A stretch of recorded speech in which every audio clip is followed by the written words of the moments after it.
को चेंज कर दिया है।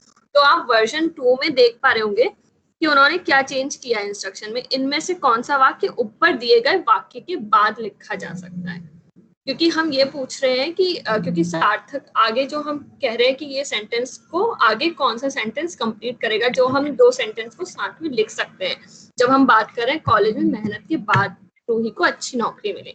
तो इसका बेसिकली उद्देश्य ये है बताने का कि जब भी हम अपना प्रश्न बना रहे हैं तो हमें ये छोटी छोटी बारीकियों को भी ध्यान देना चाहिए कि जो मेरी इंस्ट्रक्शन है वो मैं जो क्वेश्चन में पूछना चाह रही हूँ उससे मेल खा रही है या नहीं। जैसे यहाँ पे ऐसा लग रहा है कि क्वेश्चन की इंस्ट्रक्शन से कि क्वेश्चन अगर रिक्त स्थान टाइप का होता तो शायद मैं इस तरह की चीजें रख देती, बट यहाँ पे अभी उसको वो वाक्य को कंप्लीट नहीं कर रहा है, उसको कंप्लीट नहीं करना है, बल्कि उसके एडिशन में आगे उसके आगे क्या लिखा जा सकता है हमें वो विकल्प चुनना है। तो हमें ताकि बच्चा आगे कंफ्यूज ना हो, मतलब ये एक महीन सी एरर है जो मिस की जा सकती है। इवन अगर कोई क्वेश्चन करने भी जा रहा है तो वो आराम से इसको कर सकता है, बट हमें मतलब इन बारीकियों पर भी जब भी हम क्वेश्चन रिव्यू कर रहे हैं तो इन बारीकियों को भी देखने की जरूरत है कि हम किस तरह की इंस्ट्रक्शन दे रहे हैं, क्या वो मैं जो पूछ रही हूँ उससे अलाइन हो रही है या नहीं हो रही है। थैंक्स वैशाली। तो कभी कभी ऐसा होगा कि ये कभी कभी एक आध स्पेलिंग मिस्टेक्स चले जाते हैं तो उनके कारण ऑटोमेटिकली वो प्रश्न ड्रॉप नहीं हो जाता, पर ऑफ कोर्स वो प्रश्न परफेक्ट भी नहीं है। तो ये उस प्रकार की त्रुटियां हैं जिससे प्रश्न इनवैलिड नहीं होगा, अवैध नहीं हो जाएगा, उसकी मान्यता रद्द नहीं हो जाएगी। पर छोटी छोटी चीजें ऐसी होती हैं जो शायद ऐसा बच्चा हो जो वीक चाइल्ड है, जो पढ़ने में इतना अच्छा नहीं है, उसको वो चीजें असर कर सकती हैं। जो ब्राइट बच्चा है या हम हैं, हम बहुत फटाफट वो कर पाएंगे क्योंकि हम छोटी छोटी त्रुटियों को समझ के आगे निकल जाते हैं। पर जो बच्चे थोड़े लर्निंग में पीछे होते हैं या वीक होते हैं, उनको शायद छोटी त्रुटियां भी कभी कभी अफेक्ट कर देती हैं। तो बहुत महीन पॉइंट होता है, कभी कभी स्पेलिंग्स, कभी कभी जिस तरह से वाक्य की रचना की गई है, पर उन चीजों को भी ध्यान रखना जरूरी है और वो करते करते आता है। कभी कभी शुरू में कुछ कुछ मिस्टेक्स रह जाएंगी। प्रीति हमारे साथ करीबन 20 सालों से 20 नहीं तो एटलीस्ट 15 सालों से प्रश्नों का अप्रूवल कर रही है, उनसे भी कभी कोई जब वो बनाने बैठी एक दिन कुछ गलती छूट गई, राइट? तो ये हो सकता है, ये पॉसिबल है।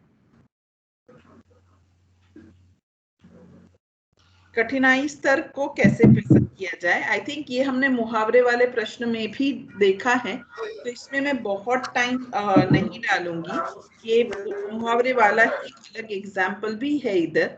तो ज्यादातर मुहावरे को ही मैं अगर एक एग्जाम्पल के तौर पे देखूं, का अर्थ पूछना इजी होगा। मुहावरे का अर्थ किसी एक वाक्य में देकर पूछना स्लाइटली मीडियम डिफिकल्टी, और अलग अलग मुहावरों को वाक्य प्रयोग करके उनमें से मैचिंग मीनिंग निकालना हायर डिफिकल्टी होगा। और वहां जाके हम ऐसा मान के, हमने भी बात में बोला था पहले कि मुहावरे हैं तो डिफिकल्ट होगा, पर कभी कभी ऐसा भी होता है कि अगर सिर्फ सीधा जवाब पूछते हैं तो इतना डिफिकल्ट ना रहे, और ओवरऑल उसके कारण उसका डिफिकल्टी लेवल चेंज हो सकता है। ओवरऑल पेपर में डिफिकल्टी लेवल मेंटेन करना भी जरूरी है, जो यहाँ की कमेंट्स में निकल के आ रहा है। 25, 50, 25 जो हमारे एसेट के पेपर्स हैं, जो शहरी प्राइवेट स्कूल्स के बच्चों के लिए ज्यादातर डिजाइन किए जाते हैं, वहाँ इजी क्वेश्चंस की संख्या 25%, समझ वाले मीडियम डिफिकल्टी क्वेश्चंस की संख्या 50%, और बहुत ही ज्यादा डिफिकल्ट प्रश्नों की संख्या 25% रखी जाती है। जिस तरह से बच्चे होते हैं उस तरह उनका प्रमाण बदल सकते हैं, पर जनरली ये ट्रेंड रहता है। तो ये देखना है। इसमें ज्यादा डिटेल में जाएंगे तो ये भी देखने को मिलेगा कि पहले जब ये प्रश्न जो इधर जो दिया गया है वो फाइनल प्रश्न है, उसका कमेंट्स देखेंगे तो पता चलेगा कि वो पहले थोड़ा इजी था, उसको डिफिकल्ट इसको इजी बनाया गया है, राइट? हाँ, इजी बनाया गया है, नॉट डिफिकल्ट। तो क्योंकि मुहावरे का मीनिंग पूछा गया है, प्रश्न को पहले किसी जिन्होंने बनाया था उन्होंने मीडियम स्तर पे डाला था, और अब हमने रिवाइज करके उसको इजी में डाला है। यह क्लियर है? मैं इसके ऊपर थोड़ी चर्चा इसलिए भी कम कर रही हूँ क्योंकि हम हमारे काम के कार्यशाला के अंतिम घंटे में हैं और मैं चाहती हूँ कि हम थोड़ा समय रूब्रिक्स पे भी डालें, और कठिनाई स्तर हमने बहुत सारे दूसरे प्रश्नों में भी चर्चा में लिया है, इसलिए आगे बढ़े। Yes ma'am. ओके, तो ये 7 मेन प्रश्न थे। ये मैं थोड़ा जी मैंने आपको नई स्लाइड भेज दी है जिसमें मैंने लोगों के जी हम पहले रूब्रिक्स वाले प्रश्नों की चर्चा करेंगे, तो मुझे 1 मिनट दे दीजिए। मैं अभी वो नया प्रेजेंटेशन जहाँ ये रूब्रिक्स वाले प्रश्न लग गए हैं वो लगा देती हूँ। स्लाइड नंबर 65 से है।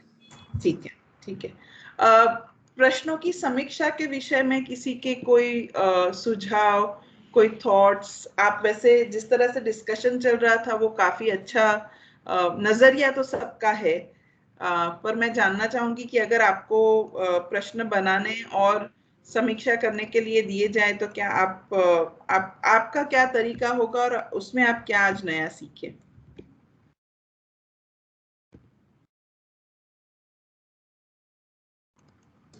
और अब हम किसी के नाम नहीं लेंगे, आप खुद से वॉलंटियर करेंगे तो ही आगे वर्कशॉप बढ़ेगी, अदरवाइज नहीं बढ़ेगी। हम सब फिर ऐसे ही शांत बैठे रहेंगे। हाँ, वैशाली ने मुझे बोल दिया है आप नाम नहीं लो, उनको बोलने दो सबको, अगर उनको इंटरेस्ट है तो बोलेंगे। मैंने बोला ओके, तो वैसा करते हैं। वरना अब हम रोज ऐसा करेंगे, हर वर्कशॉप में 2.5 घंटा आएंगे, बैठेंगे शांति से और फिर चले जाएंगे। हाँ,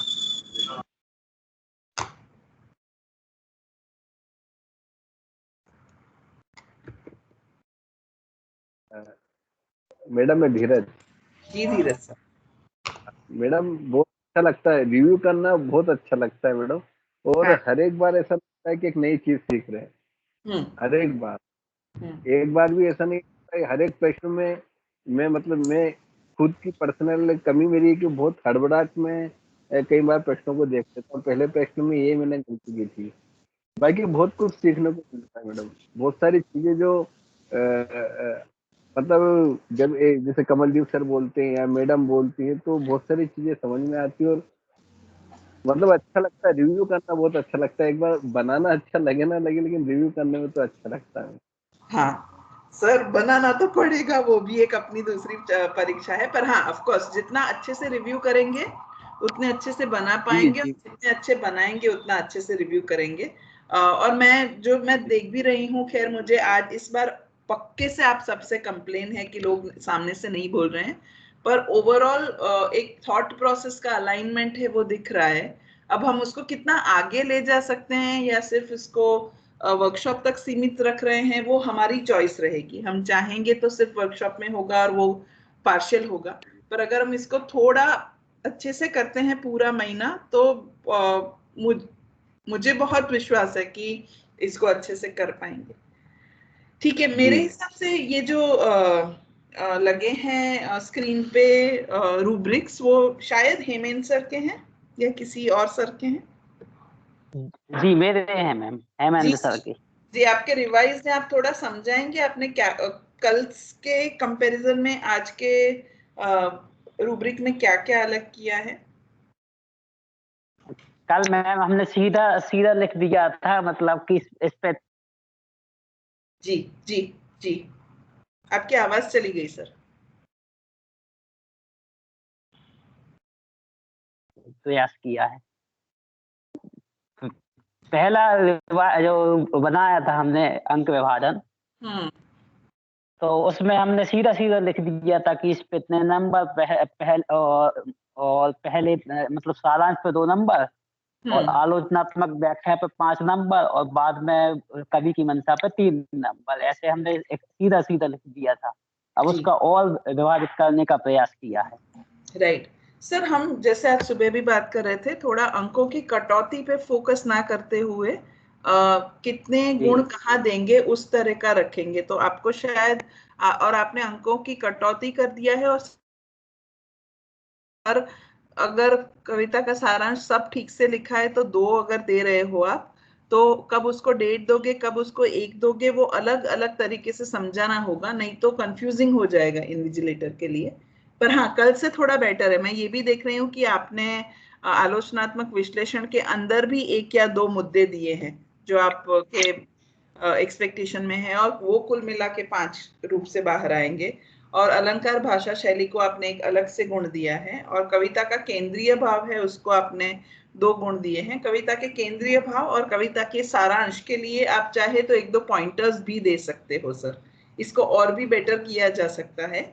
जहां क्रमांक 1 और 4 में आप थोड़े पॉइंटर्स दे सकते हो, और उसका जब जो आप जहां जहां अंक कट सकते हैं उसको अलग अलग स्तर पे आप अलग अलग कॉलम में बताओगे सर।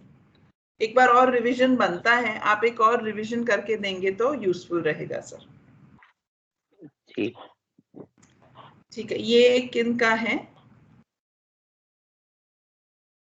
ये मेरा है मैडम, धीरज। धीरज सर, हाँ जी सर। हेमेंद्र सर, आप भी कोशिश कीजिएगा ना नेक्स्ट टाइम टाइप करके भेजें, अगर कंप्यूटर प्राप्य है और हिंदी में टाइप कर सकते हैं तो आसान। कंप्यूटर हमारे पास नहीं है और टाइप भी नहीं कर सकते कंप्यूटर पे।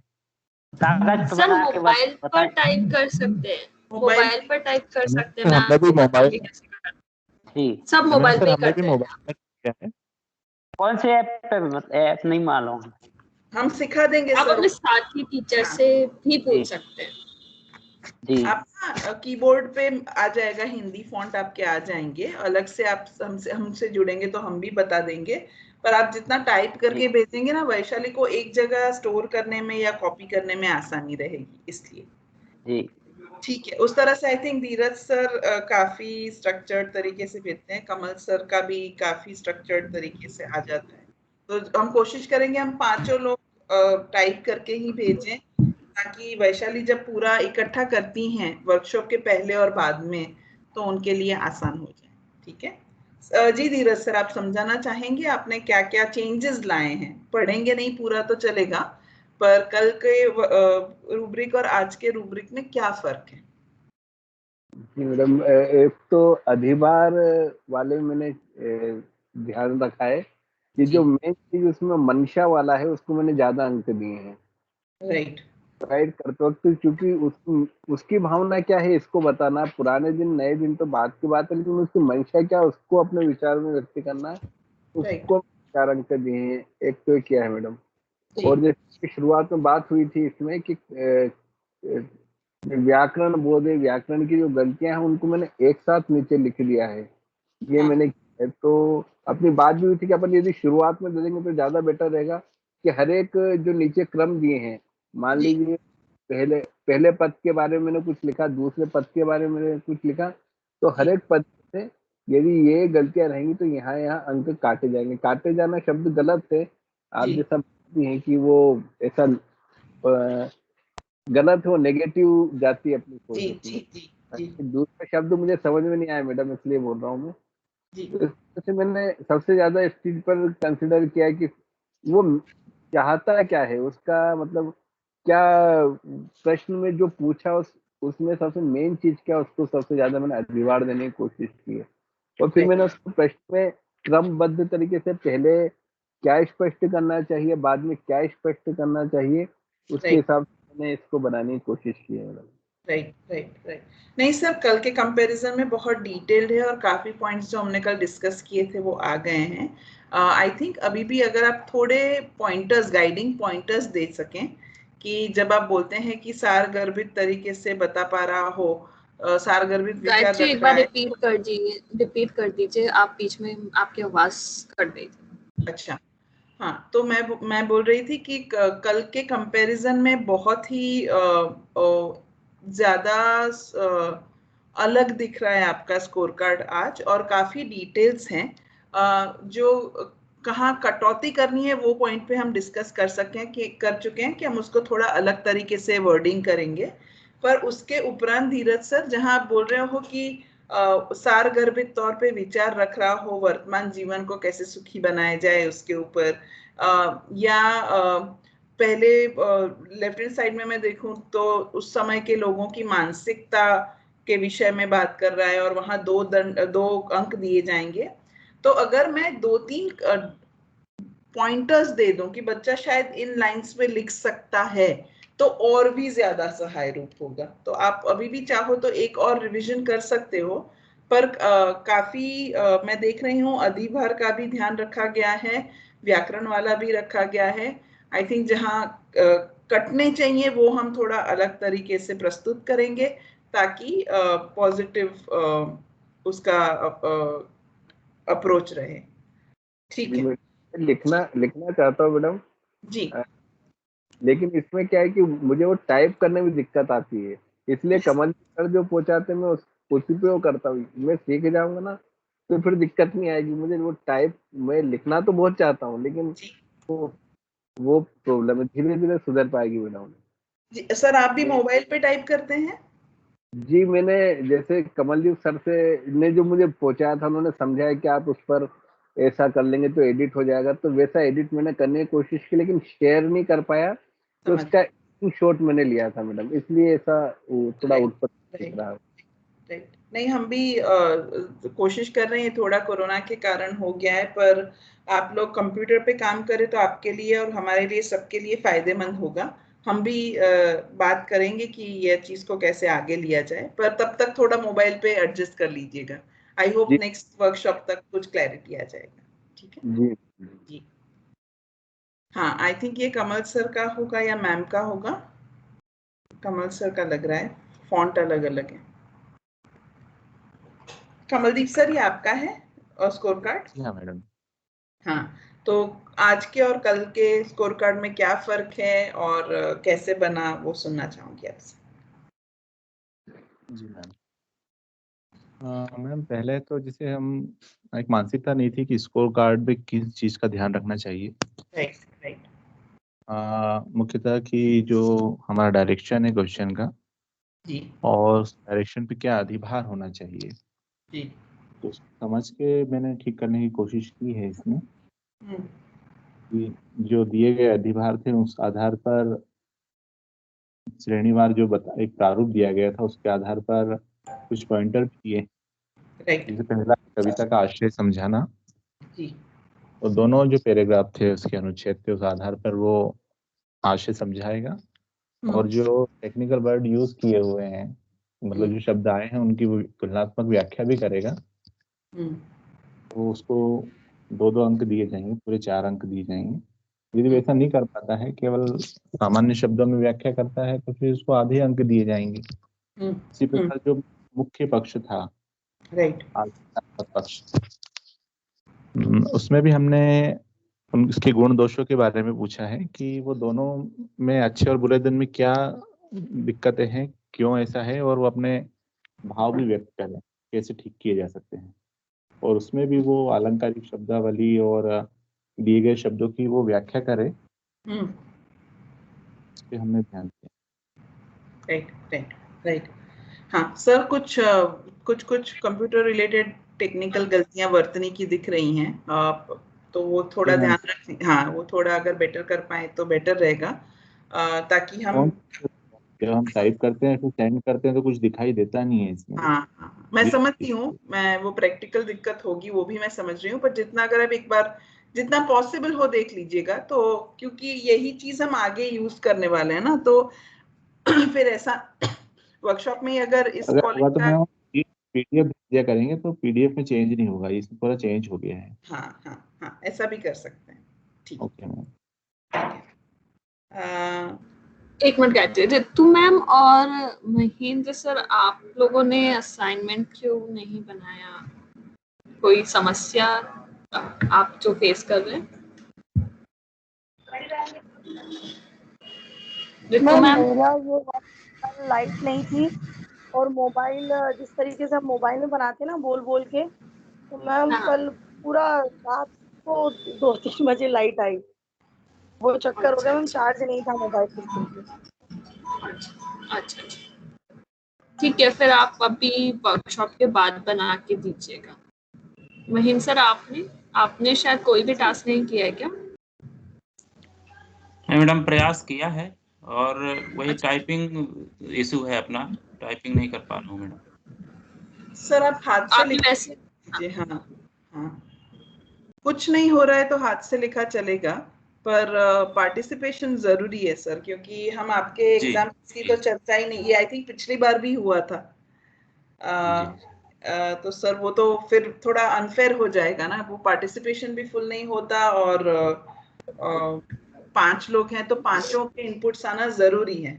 5 चुने ही इस तरह गए हैं कि वो पूरा इंटरेस्ट लेके काम करें, तो प्लीज कोशिश कीजिएगा। लाइट भी नहीं है ऋतु मैम, आई एम श्योर पूरा टाइम तो लाइट नहीं ही गई होगी, तो थोड़ा इसको ना, मैं ये तो महसूस कर रही हूँ कि इसको थोड़ा और सीरियसली ले सकते हैं, इतना जितना सीरियसली लेना। जी नहीं, हाँ वो, लेकिन इसके बाद फिर मोबाइल ऐसा डिस्चार्ज, क्योंकि बच्चे की भी ऑनलाइन क्लास लगती है ना, तो उसमें चला जाता है। फिर इसके बाद मैंने जब उससे लिया रात में, मैंने कहा दो, मुझे मेरा काम करना है। फिर वही चीज हो गई कि वो गई, तो अब वेट कर रहे हो पूरे टाइम। बीच में वो थोड़ी देर के लिए आती, वो भी मतलब 5 मिनट भी नहीं, 1-2 सेकंड्स के लिए, उतने में वो चार्ज नहीं हो पा रहा था। हाँ ऋतु मैम, आप जनरली तो सब करती हो काम, तो पक्के से जेन्युइन रीजन ही होगा। मैं किसी पे डाउट नहीं कर रही हूँ इधर, मैं सिर्फ ये बताने की कोशिश कर रही हूँ कि आप अपना टाइम दे रहे हैं, मैं अपना टाइम दे रही हूँ, वैशाली और पूरी एक अलग टीम है जो आपको आज के दिन पे नहीं दिखती, पर वो इतना सारा प्रेपरेशन करते हैं हर वर्कशॉप के लिए, और स्टेट ने इस प्रोजेक्ट पे अपना पैसा लगाया है, एजुकेशनल इनिशिएटिव्स ने अपने बेस्ट रिसोर्सेज लगाए हैं। उसके बाद अगर हम सब इसमें से सीख के नहीं निकलते तो ये सबका जॉइंट फेलियर होगा। वो नहीं करना है तो थोड़ी एक्स्ट्रा मेहनत लगेगी सबको, आपको, मुझे, स्टेट को, हर एक को, राइट? तो वो थोड़ा कमिटमेंट हमको, जितना हम अपने बच्चों से आशा रखते हैं, थोड़ा ये टाइम है। एंड आप, मैं बिल्कुल ये नहीं कर रही, पर आपको, मुझे नहीं ध्यान, आपको पता है कि नहीं कि कितने लोग, कितने टीचर्स ने अप्लाई किया था, और उसमें से हमने चुन के 4-5 एक्सपर्ट्स हर लैंग्वेज के लिए लिए हैं। तो बहुत ज्यादा स्टेट ने विश्वास रखा है आपके कंधों पर कि आप स्टेट में असेसमेंट्स की प्रैक्टिसेस को बदलोगे। तो जितना हो सके, कभी कभी जेन्युइन रीजंस होंगे और सब समझते हैं, इंटरनेट इश्यू हो सकता है, टाइपिंग इश्यू हो सकता है, लाइट नहीं हो सकती है, पर हर बार अगर असाइनमेंट्स नहीं आते हैं तो फिर या तो आप देख लो आप इंटरेस्टेड हो कि नहीं रहने में। महेंद्र सर, वो भी एक चीज है, अगर आपको सच में ये बहुत दिलचस्प ना लग रहा हो तो आपको भी राज्य सरकार में आपके जो भी वैशाली आपको हेल्प कर सकती हैं, आप उनसे भी बात कर सकते हो, और आप चाहे तो ऑप्ट आउट भी कर सकते हो। पर अगर आप रहते हो इस पूरे प्रोसेस में तो ये बहुत ही आवश्यक रहेगा कि आपके असाइनमेंट्स आए, क्योंकि नहीं तो फिर पता ही नहीं चल रहा आप सीख रहे हो या नहीं, राइट? महीने में 4 घंटे बात करके पता नहीं चलेगा कि महेंद्र सर एक्सपर्ट्स बन गए कि नहीं, वो उसके लिए आपका काम देखना पड़ेगा, राइट जी? तो प्लीज वो ध्यान रखिएगा।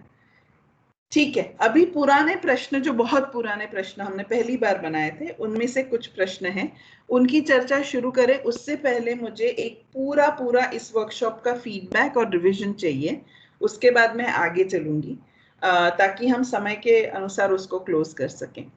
हमने इस वर्कशॉप, पहले मैं समराइज करती हूँ, फिर मैं आप हर एक से जानना चाहूंगी कि आप एग्जैक्टली इसमें से, मुझे पता है धीरज सर बोलेंगे मैं हर बार सीखता हूँ, पर क्या सीख के गए वो, और आज से लेके अगले वर्कशॉप तक आप क्या अलग से करोगे, वो दोनों चीज मुझे आप सबसे सुननी है।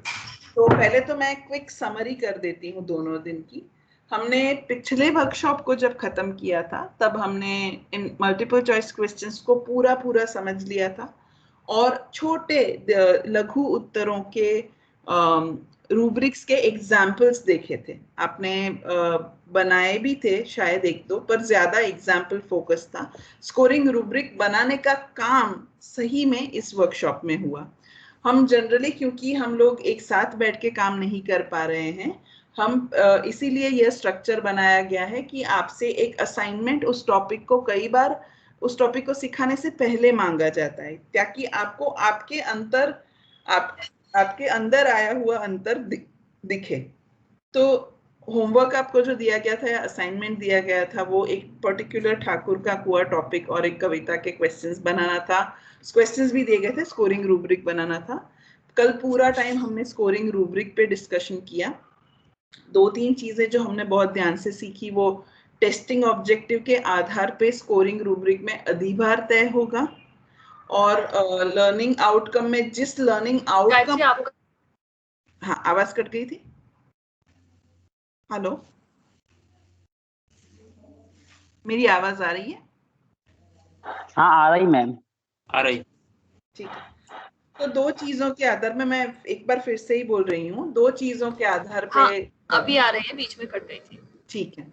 फ्री जो रूब्रिक बनेगा वो टेस्टिंग ऑब्जेक्टिव और कौन से लर्निंग आउटकम पे जोर दिया गया है प्रश्न में उस पे बनेगा। हर एक ओपन एंडेड या फ्री रिस्पांस क्वेश्चन के रूब्रिक समान नहीं दिखेंगे। निबंध के लिए हमने देखा एक तरह का रूब्रिक होगा या स्कोर कार्ड होगा। जब हमने अलंकार के एग्जाम्पल्स वाला प्रश्न था, अंतर समझाना था, उसका जो स्कोर कार्ड था वो अलग था। अगर मैं बच्चे को बोलती हूँ कि आप अपने किसी राज्य के सत्ताधीश को पत्र लिखिए, या गवर्नमेंट हॉस्पिटल में कोरोना के लिए पत्र लिखिए, उस पत्र के लिए स्कोर कार्ड अलग बनेगा और उसमें कुछ चीजें तारतम्यता, दूसरी कॉमन चीजें हैं सामंजस्य, तीसरी कॉमन चीज है शब्दावली और शब्दावली की गुणवत्ता, चौथी कॉमन चीज है व्याकरण का सही वर्ग, अपने वर्ग के अनुसार प्रयोग, और फिर 2-3 चीजें और जो हर टाइप के लिए यूनिक होगी,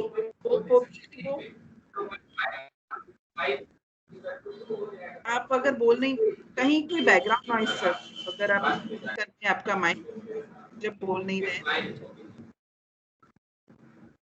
हाँ, और 2-3 चीजें जो, हाँ 2-3 चीजें हर एक स्कोर कार्ड के लिए यूनिक होगी, वो होगी उस स्कोर कार्ड में जिस टेस्टिंग ऑब्जेक्टिव पे फोकस रखा गया है वो। आज के दिन में हमने ज्यादा समय बिताया प्रश्नों की समीक्षा को समझने के लिए। तो एक प्रश्न निर्माता और प्रश्न समीक्षक दोनों को जो चेकलिस्ट मिलती है, जो पॉइंट्स मिलते हैं जो उनको उपयोग में लेने हैं प्रश्न की वैधता तय करने के लिए, वो सेम लिस्ट है। उस लिस्ट में कोई फर्क नहीं है, फर्क पड़ जाता है नजरिए का। जब प्रश्नकर्ता प्रश्न बना रहे हैं, प्राश्निक जब प्रश्न बना रहे हैं, वो इतने ज्यादा प्रश्न के अंदर होते हैं कि कभी कभी वो उसको दूर से हॉक आई या टेरेस व्यू से नहीं देख पाते। समीक्षक का रोल ये है कि वो जमीन से भी प्रश्न को देखे और फिर बाहर निकल के प्रश्न को उस तरह से देखे जिस तरह जो विद्यार्थी या प्रश्न करने वाला है वो देखेगा। जब यह दोनों चीज हम करते हैं तो हमें प्रश्नों की डिफिकल्टी लेवल, उसकी स्किल, उसका स्टेम, उसके विकल्प, उन सब में कहीं कहीं सजेशंस हो सकते हैं कि जरूरी नहीं कि प्रश्न खराब हो, अच्छा प्रश्न भी सजेशंस के बाद बेहतर बन सकता है। तो समीक्षक का रोल ये रहता है कि जो प्रश्न प्राश्निक ने बनाया है और जो विचार रख के बनाया है, प्रश्न वही चीज बच्चे को कन्वे कर पाए। तो हमने 13 चीजों को देखा कि ये 13 पॉइंट्स पे समीक्षक को हर एक प्रश्न को इवैल्यूएट करना पड़ेगा और सजेशंस देने पड़ेंगे। वैसा करने से प्रश्न को और बेहतर बनाया जाएगा। अब मैं आपसे जानना चाहूंगी कि आज से लेकर वर्कशॉप 5 के बीच आप इन 2 चीजों को कैसे उपयोग में लेंगे और आपका कार्य करने का तरीका कैसे बदलेगा इन 2 चीजों से।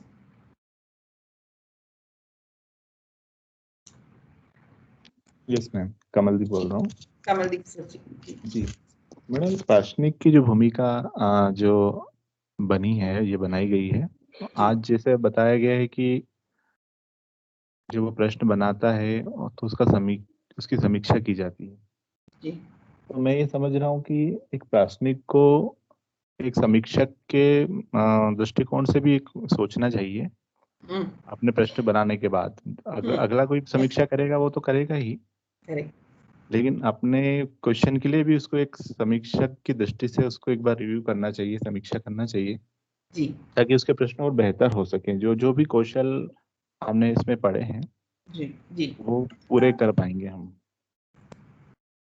जी जी तो सर, ये एकदम ही इम्पोर्टेंट पॉइंट है। मैं इतनी खुश हूं कि ये पॉइंट आपकी तरफ से आया है, आपकी यानी पार्टिसिपेंट्स की तरफ से, क्योंकि हम भी जब इंटरनली भी जब मैं EI के भी टीम मेंबर्स को ट्रेन करती हूँ, सिर्फ प्रश्न के लिए नहीं, किसी भी कार्य के लिए, तो मैं हमेशा बोलती हूँ कि एक बार आपका काम हो जाए तो आप खुद समीक्षक के तौर पे अपने काम को देख लो, क्योंकि वो करने से आप सबका बहुत ज्यादा टाइम बचा लोगे और आप जो काम दोगे वो और बेहतर कक्षा का दोगे।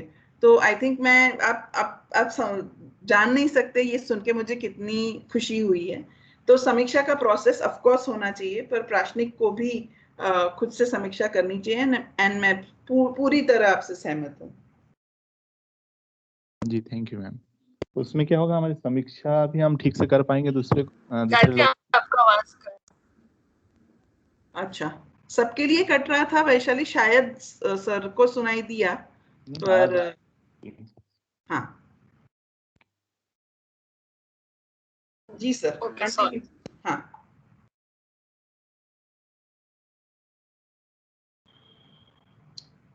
कमलदीप सर आप कुछ बता रहे थे? जी हाँ मैम, मैं यही कह रहा था कि यदि हम अपने क्वेश्चन पर ही समीक्षा करेंगे तो फिर दूसरों को भी मदद मिलेगी, हम दूसरों की क्वेश्चन। आप कुछ बोल रहे थे? हाँ वैशाली, आई थिंक तुम्हारे इंटरनेट में थोड़ा लैग है, तो हमको सुनाई दे रहा है। जी मैम, तो दूसरे की प्रश्न की भी समीक्षा अच्छे से हम कर पाएंगे, तो दोनों भूमिका में अच्छे से हम काम कर पाएंगे। Correct correct correct. Okay, thank you जी। कोई और जो भी तैयार हो सीक्वेंस में हम बताते जाएंगे अपने रिफ्लेक्शंस।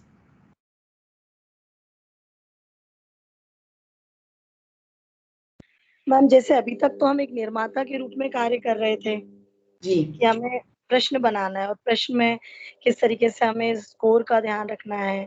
तो स्कोर में भी देखते हुए स्कोर बोर्ड का यदि हम कर रहे हैं तो उसमें टेस्टिंग ऑब्जेक्ट क्या है, अंकों का वितरण में भी टेस्टिंग ऑब्जेक्ट कैसे सही है कि नहीं हमारा, क्या सीख रहे हैं बच्चे से, हम क्या एक्सपेक्टेशन लगा रहे हैं कि वो किस सीखने के प्रतिफल को हम जांच रहे हैं। और हम ये देख रहे थे कि हमारा उद्देश्य क्या है, कि हम बच्चे का किस चीज की जांच की जा रही है, उसको साथ ही पॉइंटर्स देना चाहिए। प्रश्न हमारा ऐसा हो कि स्पष्ट हो। लघुत्तरीय प्रश्नों के रूब्रिक्स के बारे में भी जाना, और जाना कि जब बच्चे का आए आंसर या बच्चे का उत्तर आए तो वो किस तरीके से सामंजस्य बिठाता हुआ क्वेश्चन को ये कोहेरेंस के साथ संसक्त तथा तालमेल बिठाता हुआ वो कैसा लिख रहा है, उसकी भाषा कैसी है, वो सब देखते हुए नंबर्स कैसे दिए जाएं। राइट। इसके अलावा फिर हम बने समीक्षक। फिर हमने एक समीक्षक का पॉइंट ऑफ व्यू देखा। एक समीक्षक होता है तो वो है तो 13 ही पॉइंट्स जिस पर प्रश्न को जांचना है, लेकिन एक निर्माता के रूप में, फिर एक समीक्षक के रूप में हम स्वयं समीक्षक बनेंगे, फिर ताकि जब दूसरा हमारी समीक्षा करे उस प्रश्न की तो वो चीज हमें भी लगे कि हाँ ये समीक्षा सही की जा रही है। राइट। जी जी जी ठीक है। अगले जो भी सर मैम तो एक ही हैं, सर जो भी तैयार हो।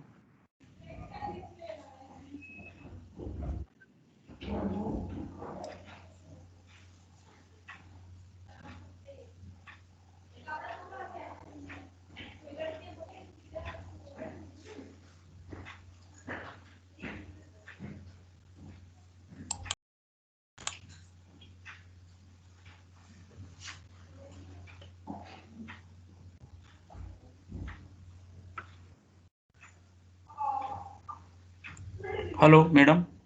जी मैडम महेंद्र बोल रहा हूँ। जी महेंद्र सर। जी जी जी मैडम, आज हमने प्रश्न समीक्षा के बारे में विस्तृत जानकारी हमने हासिल की है। प्रश्न समीक्षा की आवश्यकता क्यों है, प्रश्न समीक्षा की प्रक्रिया में प्रश्न निर्माता और प्रश्न समीक्षक के क्या कर्तव्य हैं, और इन 13 जो पैरामीटर्स आपने बताए हैं, इससे बहुत सारी जानकारियां हम लोगों को मिली हैं कि कैसे प्रश्न बनाना है, किन किन चीज़ों को ध्यान में रखना है ताकि हम एक अच्छा प्रश्न का निर्माण कर सकें। जी। और आपने स्कोर कार्ड के बारे में भी अच्छी जानकारी हम लोगों को दी है। निश्चित रूप से आज का सेशन बहुत अच्छा है और बहुत सारी जानकारियां मिली हैं। ठीक है सर, अब आप, क्योंकि कल रविवार है, मैं मान के चल रही हूँ आपके पास थोड़ा समय होगा, क्या आप हमें असाइनमेंट्स दे सकते हैं अभी करके? संडे को आप हाथ से लिख के दे दीजिए कि चलेगा? जी दे दूंगा मैडम। हाँ जी, धन्यवाद, थैंक यू सर। ओके, अभी हेमेंद्र सर से सुनना रहा। मैम इसमें प्रश्न बनाना कैसे कैसे प्रश्न बनाते हैं और उसमें समीक्षा के बारे में, स्कोर कार्ड के बारे में आपने बताया। ठीक है हेमेंद्र सर, आपके प्रश्न अभी भी शायद ये भी आपका हाथ का लिखा प्रश्न है, वो आप ही का है ऑन स्क्रीन जो है वो। हाँ, मैंने एक जनरल ऑब्जर्वेशन किया है कि आपकी समीक्षा बेहतर होती है, आपके प्रश्न अभी भी थोड़े सरल बन रहे हैं, तो आप प्रश्न बनाने पे थोड़ा मेहनत और कर सकते हैं शायद। बस ये एक और बताना था। ठीक है, हम थोड़े एग्जाम्पल्स देख लेते हैं, हमारे पास 10-15 मिनट हैं अभी भी, तो इस प्रश्न पे समीक्षा करेंगे। कौन बताना चाहेगा इस प्रश्न कैसा है?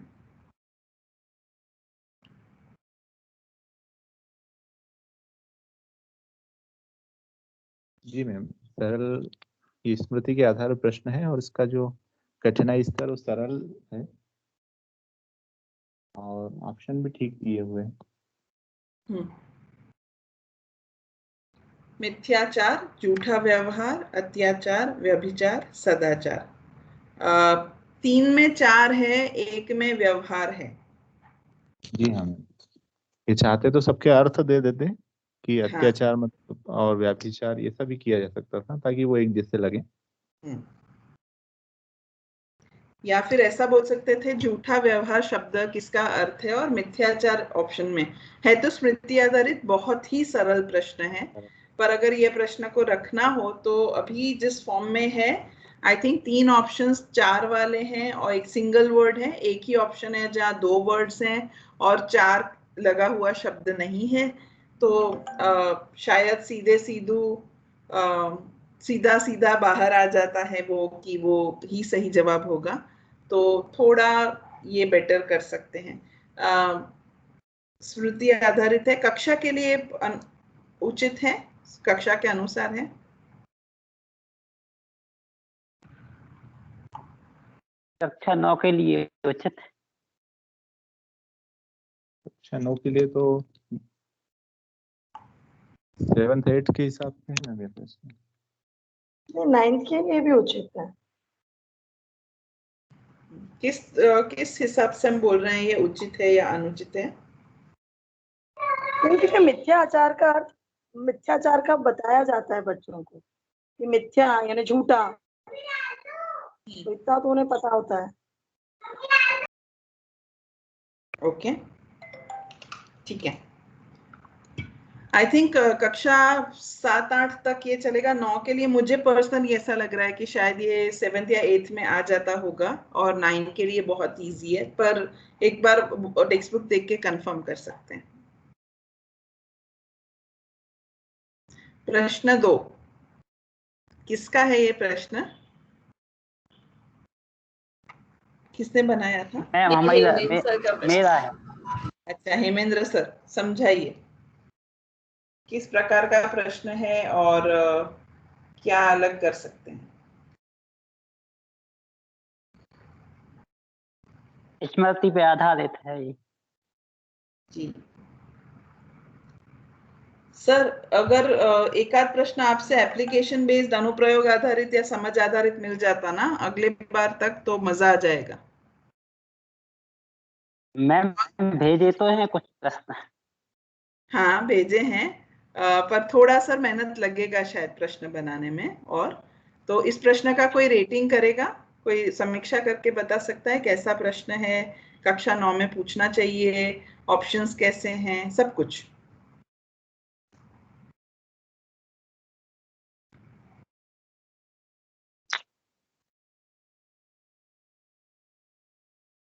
मैम एक कक्षा 12वीं की किताब का है पेपर वो प्रश्न। अच्छा। मतलब कविता है केशव दास की कविता, उसी से निकाला शब्द जी। वंदना कविता। जी जी सर, वो कविता मुझे पक्का पता है कि वो हायर ग्रेड की होगी, पर ये जो प्रश्न है वो कक्षा 9 के लिए उचित है कि नहीं, वो मैं थोड़ी श्योर नहीं हूँ। तो वही मैं पूछ रही हूँ कि पद्मिनी शब्द का अर्थ कक्षा 9 में, देखिए जब मेरे पास असेसमेंट करते वक्त 20 या 30 क्वेश्चंस होते हैं, तो क्या मैं यह क्वेश्चन पूछूंगी कक्षा 9 में, वो मुझे जानना था।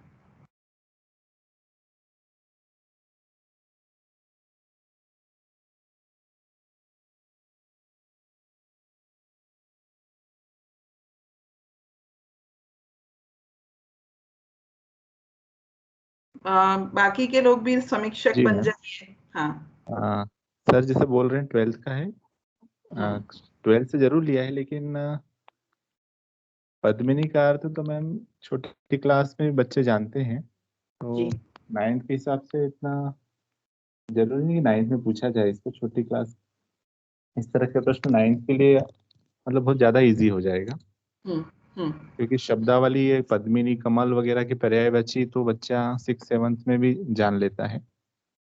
तो 9th के हिसाब से ये प्रश्न बहुत ज्यादा ही सरल हो जाएगा। तो सर आप इसे रखेंगे या रिजेक्ट करेंगे? मैं तो नहीं लेता मैडम इस प्रश्न को। ठीक है।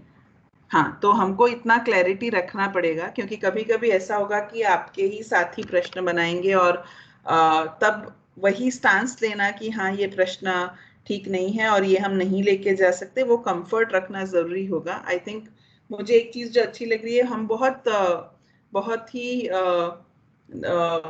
ऑनेस्ट तरीके से रिव्यू कर रहे हैं, और हमको क्योंकि हमारे साथी हैं उसका असर नहीं हो रहा है, वो अच्छी बात है। तो नहीं तो जनरली ये भी होता है कि वो शायद साथ बैठ के करो तो ज्यादा होता है कि हम किसी को मना नहीं कर पाते कि आपका प्रश्न आगे नहीं जाएगा। पर सर ये प्रश्न तो हेमेंद्र सर, ये प्रश्न तो बहुत ही इजी है। आई थिंक 5th या 6th का होगा, तो ये तो हम नहीं ले जा सकते। आई थिंक ये प्रश्न रिजेक्ट करना चाहिए। तो कविता शायद हायर ग्रेड की हो सकती है सर, पर आपने जो प्रश्न और जो जिस संदर्भ में उस प्रश्न को लिया है वो शायद कक्षा 9 के लिए उचित नहीं है। राइट जी, ठीक है, नेक्स्ट पे चलते हैं।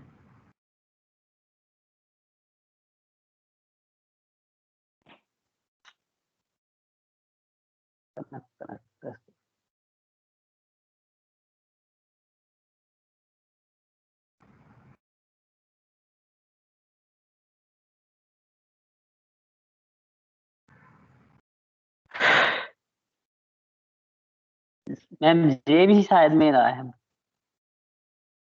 जी, मेरा है शायद, ध्यान नहीं आ रहा। हाँ आप सर बताइए कैसा लग रहा है प्रश्न, और आप खुद क्या सोचते हैं इस प्रश्न के बारे में?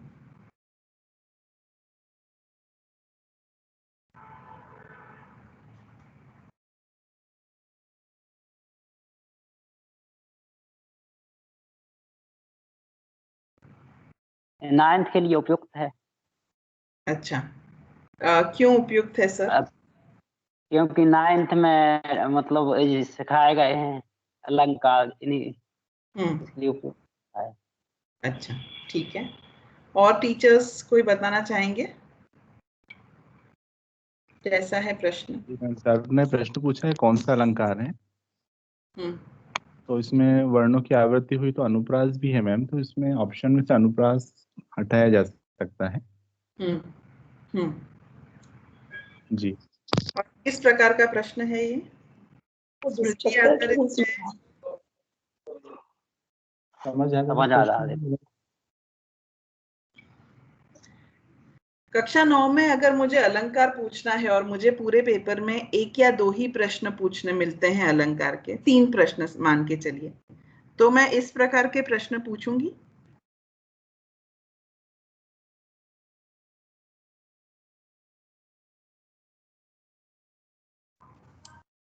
कि मैं कोई और प्रकार से समझ। एक हाँ, जी सर। एक नंबर में तो आ सकता है, एक नंबर बहुविकल्प में ऐसा प्रश्न आ सकता है।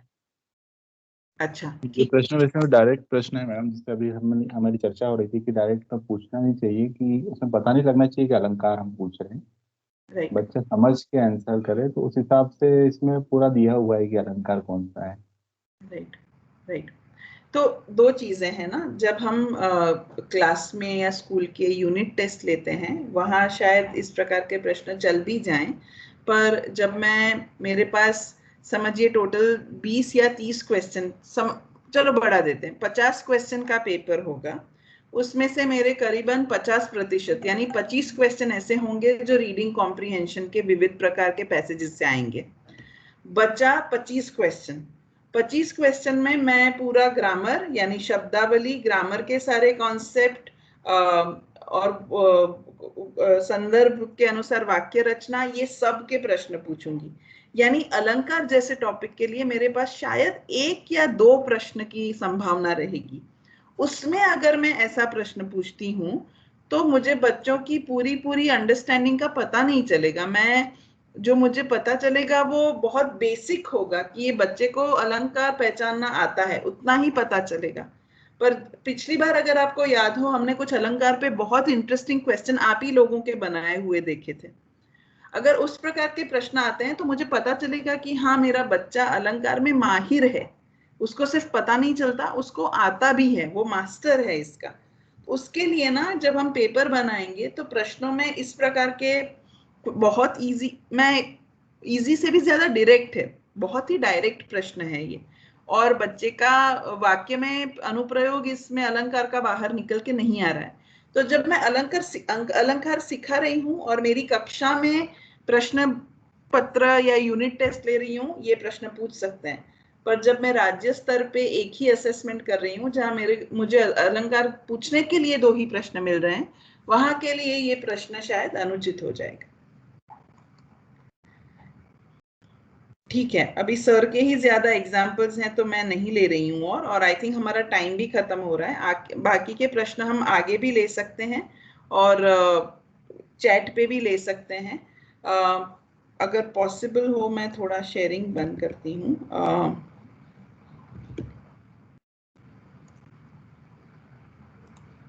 जी, ओके,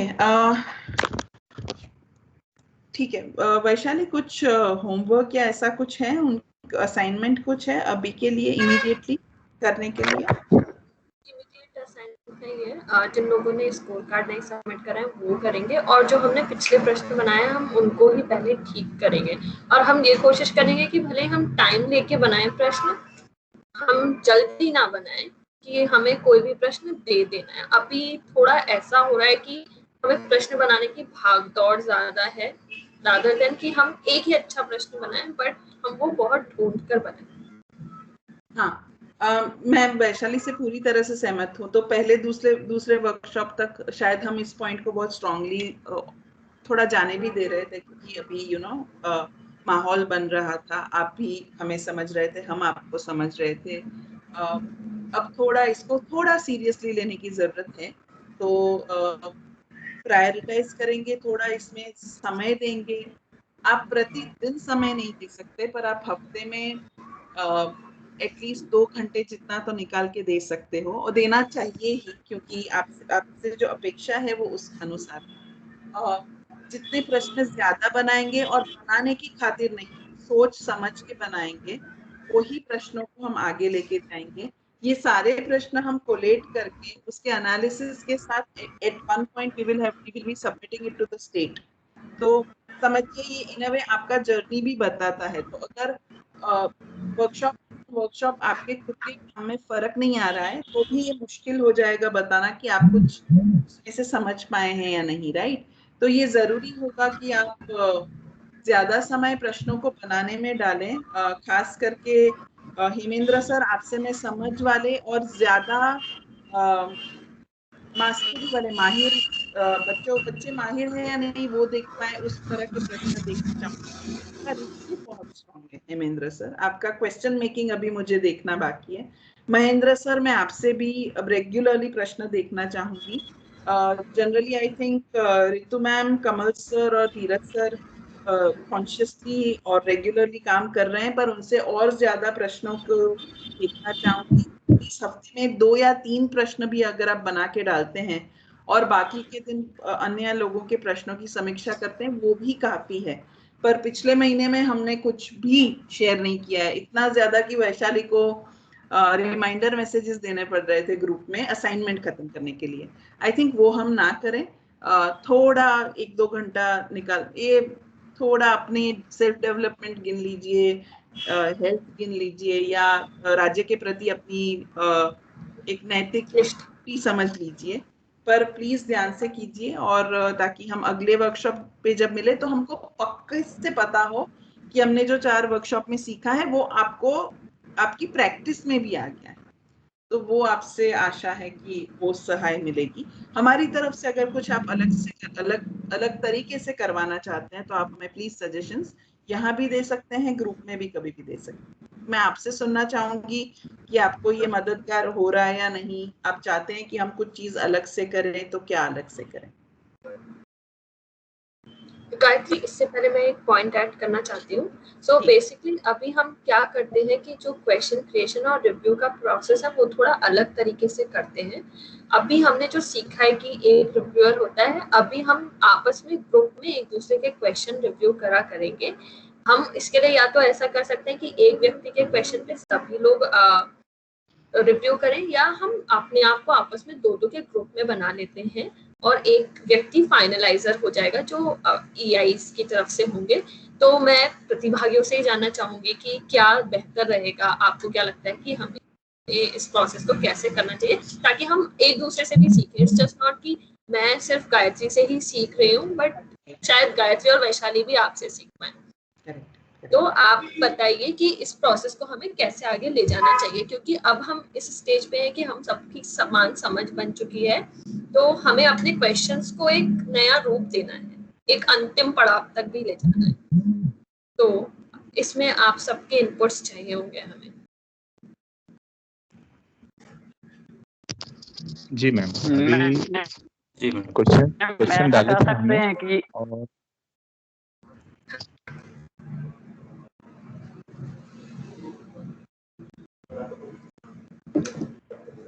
कोई भी बोल सकता है। आई थिंक 2 सर बोल रहे थे और फिर दोनों अटक गए। तो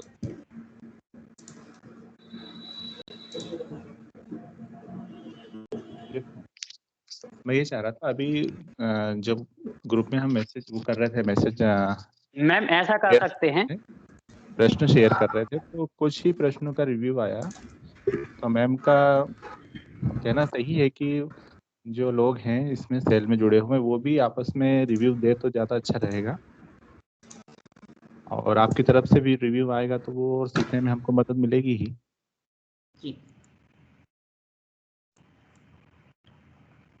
जी जी सर, नोटेड। करेंगे, स्ट्रक्चर भी बनाएंगे, हमारी तरफ से भी थोड़े एक्टिवली रिव्यू करेंगे अगर उससे आपको फायदा ज्यादा होता है और आप या आपको लगा है कि हम थोड़े स्लो थे रिस्पांस में, वो भी हम ध्यान रखने की कोशिश करेंगे। हेमेंद्र सर, आप कुछ बता रहे थे? मैम ऐसा ही कर सकते, रोज सब एक एक प्रश्न डालें और उसके बाद में उसके कमेंट्स करें, तो सभी लोग कमेंट्स करें। हाँ, मैं तो बड़ी खुश हूँ वो करे तो, पर सब करेंगे तो करते हैं। तय कीजिए, अभी तय कर लेते हैं ताकि सबके लिए आसान हो जाए। हाँ, रोज एक एक प्रश्न सब डालें और पे सभी लोग कमेंट्स करें। ठीक है, बाकी के टीचर्स का क्या अभिप्राय है? जी मैम, एक मेरा रिक्वेस्ट आपसे ये था कि अभी MCQ क्वेश्चन धीरज सर और हमारे रिव्यू नहीं हुए हैं, तो मैं चाहूँगा आपसे कि उन पे रिव्यू हो जाए तो थोड़ा सा हमको मदद मिलेगी कि और उसको क्या ठीक करना चाहिए। चाहे 2 दिन बाद आ जाए उसका रिव्यू, जी कोई दिक्कत नहीं सर, हम चाहेंगे कि ग्रुप में रिव्यू हो जाए। हाँ, मैं एक बार कंफर्म कर लूँ, आप जो MCQ रिव्यू नहीं हुए, यानी हमने जो पिछले वक्त बनाए थे और सबके 3-3 ही लिए थे, तो बाकी के प्रश्नों का रिव्यू बाकी है, उनकी बात कर रहे हो आप, राइट? नहीं, अभी टास्क में भी कुछ हमको क्वेश्चन दिए थे, तीन अच्छा। क्वेश्चन, तो वो अभी आपने केवल महेंद्र सर के लिए हैं। जो कल, अच्छा, तो बचे हुए क्वेश्चन भले ही आप 2 दिन में ग्रुप में यदि उसका कमेंट यदि हमको दे दें तो हम और उसको ठीक कर पाएंगे। ठीक है, उसको भी इसी तरह से ले लेते हैं सर। तो उसका हम वैशाली एक स्ट्रक्चर सेट कर लेते हैं ना, जहां रोज हम एक क्वेश्चन, जो बने क्वेश्चन हैं और अनरिव्यूड हैं, रोज सबका एक एक क्वेश्चन अगर हम डालते हैं ग्रुप में स्नैपशॉट लेके, अभी नया बनाने से पहले जो बने हुए हैं उनको ही रिव्यू कर लेते हैं। सब करेंगे साथ साथ तो ज्यादा व्यू पॉइंट आएगा, सिर्फ मैं करूं उससे ज्यादा। ठीक है, ठीक है। गायत्री, क्या हम ये कर सकते हैं कि एक रिव्यूअर और एक फाइनलाइजर बना दें, हाँ। ताकि ज्यादा अकाउंटेबिलिटी रहेगी। मतलब अगर 6 लोग रिव्यू करेंगे तो देन अकाउंटेबिलिटी का चांसेस कम हो सकता है कि बैड टू करेक्ट। दो तरीके हैं इसको देखने के, राइट। एक तो ये है कि जितना ज्यादा हम दूसरों के प्रश्नों की समीक्षा करेंगे हमको सीखने मिलेगा। तो जितने ज्यादा हम कर पाए अच्छा है। पर आई थिंक वैशाली बताना नहीं, पर वैशाली ये भी बताना चाहती है कि अगर आपको समय नहीं मिलता तो आपका जो पार्टनर है उसके प्रश्न पे तो आपको समीक्षा करनी ही है, राइट वैशाली, ये आप चाहते हो? तो हम दोनों करते हैं ना, देख लो, दोनों करते हैं। जो हेमेंद्र सर ने बोला है जितना पॉसिबल है सबको कमेंट करना ही है एक दूसरे के प्रश्नों पे, पर मिनिमम उनके पार्टनर्स को तो करना ही है। ठीक, तो उस तरह से कर लेते हैं। कोई अपने प्रिफर्ड पार्टनर्स चुनना चाहेगा? वैशाली, किस तरह से करना है? हम चूज करके देंगे या कैसे करना है? It can work both ways. I don't know कि मतलब अभी हम लोगों के या तो क्वेश्चन देख सकते हैं कि किसको, मतलब लोगों के क्वेश्चन स्तर को देख के डिसाइड कर सकते हैं कि किन दो लोगों को पेयर करेंगे। ठीक है, तो वो हम डिसाइड करके बाद में बताएंगे, राइट? हाँ जी, हाँ ठीक, ओके ओके। ये सबको मान्य है। ये हम ऐसा करेंगे कि हम पार्टनर्स बनाएंगे, यानी एक व्यक्ति प्रश्न बनाएगा और दूसरा व्यक्ति उस पर कमेंट करेगा। उनका वो कमेंट करना या समीक्षा करना मैंडेटरी होगा, यानी उनको तो करना ही है। और बाकी के लिए हम ऐसी आशा रखते हैं कि अगर ये प्रोसेस कार्यशाला का सच में अच्छे से जा रहा है तो आप ज्यादा से ज्यादा प्रश्नों पे कमेंट करोगे, चाहे वो आपके पार्टनर हो या नहीं हो। तो ये कर सकते हैं, हम लोग रोज पेयर में काम कर सकते हैं।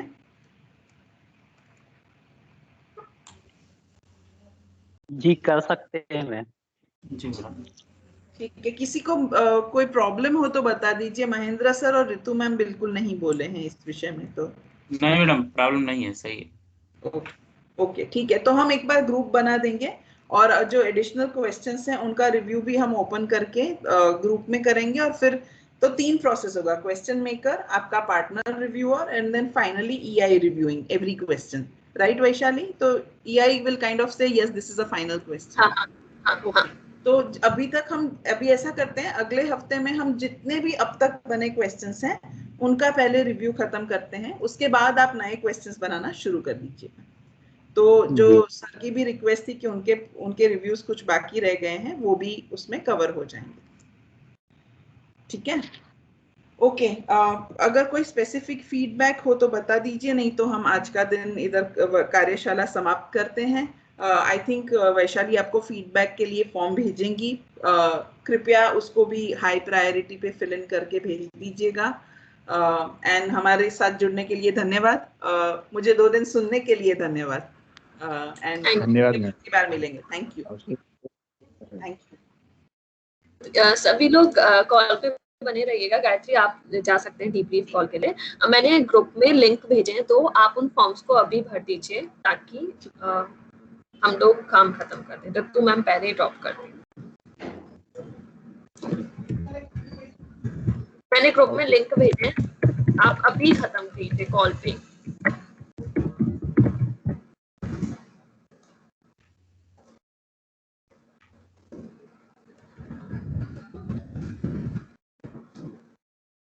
सर, आप लोगों को लिंक मिल गए ना? कौन कौन ड्रॉप कर गया है?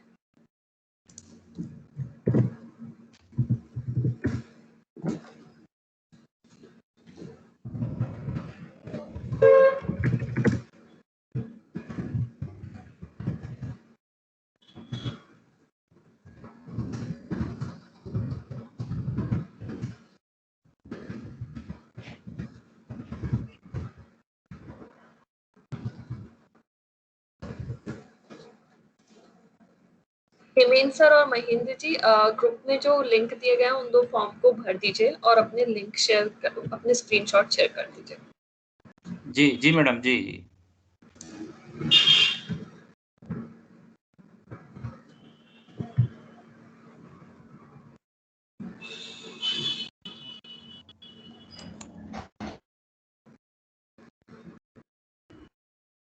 ठीक है, बाकी सब लोग जा चुके हैं तो मैं कॉल को खत्म कर रही हूँ, बट